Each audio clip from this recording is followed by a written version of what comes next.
গত মঙ্গলবার লোহিত সাগরে বাব আল মানদের প্রণালীতে একটি ব্রিটিশ জাহাজে হামলা চালিয়েছে ইয়েমেনের বিদ্রোহী সংগঠন হুতি।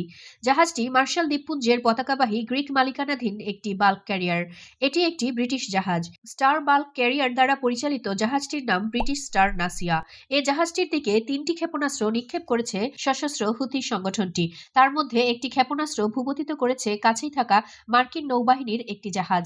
ব্রিটিশ মেরিটাইম সিকিউরিটি ফার্ম আমরে জানিয়েছে, জাহাজটি লোহিত সাগর ইয়েমেনের অ্যাডেন বন্দরের কাছে ইরান সমর্থিত হুথি বাহিনীর লক্ষ্যবস্তুতে পরিণত হয়। মালবিহীন জাহাজটি বাব আল মানদের প্রণালী পার হবার সময় মাত্র 2 সেকেন্ডের মধ্যে 2বার ক্ষেপণাস্ত্র হামলার শিকার হয়। পণ্যবিহীন জাহাজটা ভিয়েতনাম থেকে ইসরায়েলের উদ্দেশ্যে যাচ্ছিল।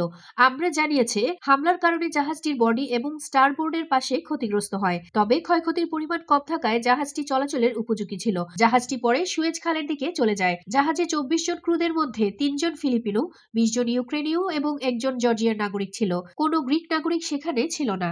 জিবুতির খোর আঙ্গার থেকে 23 নটিক্যাল মাইল উত্তর পূর্বে এবং ইয়েমেনের লোহিত সাগরের বন্দর নগরী মুখা থেকে 40 নটিক্যাল মাইল দক্ষিণ পশ্চিমে এই হামলার ঘটনাটি ঘটে। মূলত ফিলিস্তিন অধ্যুষিত গাজা উপত্যকায় ইসরায়েলি আগ্রাসনের প্রতিবাদে হুথি বাহিনী লোহিত সাগরে একের পর এক ব্রিটিশ এবং যুক্তরাষ্ট্রের জাহাজে ক্ষেপণাস্ত্র হামলা চালিয়ে আসছে। ইয়েমেনের বিদ্রোহী গোষ্ঠীকে লক্ষ্য করে ব্রিটিশ এবং যুক্তরাষ্ট্রের হামলার প্রতিবাদ হিসেবে এই হামলাটি করা হয়েছে। তাছাড়া হুথি বাহিনী ফিলিস্তিনিদের সংহতি প্রকাশ করে জানিয়েছে, গাজায় অবিলম্বে গণহত্যা বন্ধ করা হোক।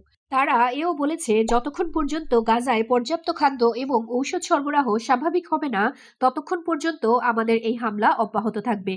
তাছাড়া ইয়েমেনের জল, স্থল এবং আকাশসীমা সুরক্ষার জন্য তারা সর্বদা প্রস্তুত রয়েছে। এদিকে ইয়েমেনের সুপ্রিম পলিটিক্যাল কাউন্সিলের সদস্য মোহাম্মদ আলী আল হুতি প্রেস ব্রিফিংয়ের এক সাক্ষাৎকারে বলেন, লোহিত সাগরে একটি যুদ্ধ জাহাজও থাকতে দেওয়া হবে না। তিনি বলেন, যুক্তরাষ্ট্র, ব্রিটেন এবং তাদের পশ্চিমা মিত্রদের আগ্রাসন সত্ত্বেও লোহিত সাগরে তাদের হামলা চলমান থাকবে। ইসরায়েল অভিমুখে কোনো ধরনের বাণিজ্য জাহাজ যেতে দেওয়া হবে না।